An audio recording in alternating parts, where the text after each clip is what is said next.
চলছে সারা দেশব্যাপী সবচেয়ে বড় পাবলিক পরীক্ষা এসএসসি পরীক্ষা। কিন্তু সেই সাথে বৈশ্বিক তেল সংকটের কারণে দুর্বার গতিতে এগিয়ে চলছে লোডশেডিং। বিশেষ করে গ্রামাঞ্চলের শিক্ষার্থীদের অবস্থা প্রচণ্ড খারাপ।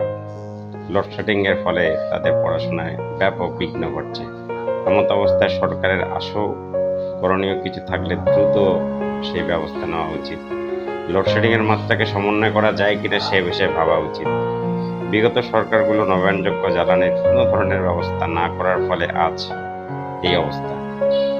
এমত অবস্থায় নতুন সরকারের প্রতি আবেদন থাকবে ওনারা যেন দ্রুত নবায়নযোগ্য জ্বালানি হিসেবে যেমন সোলার সিস্টেমের প্রতি দ্রুত যেন এখন থেকে দীর্ঘমেয়াদী পরিকল্পনা বাস্তবায়ন করে। আমরা যদি উদাহরণ হিসেবে দেখি, পাকিস্তানের মতো রাষ্ট্র প্রায় 40% মতো তাদের বাসায় ব্যবহৃত বিদ্যুৎ সোলার সিস্টেমে গেছে। তো বাংলাদেশকে এই বিষয়ে দ্রুত বাংলাদেশ সরকারকে ভেবে দেখা উচিত এবং এটার জন্য বিশেষ করে আগামী সুপার পাওয়ার চীনের সহযোগিতা কাম্য।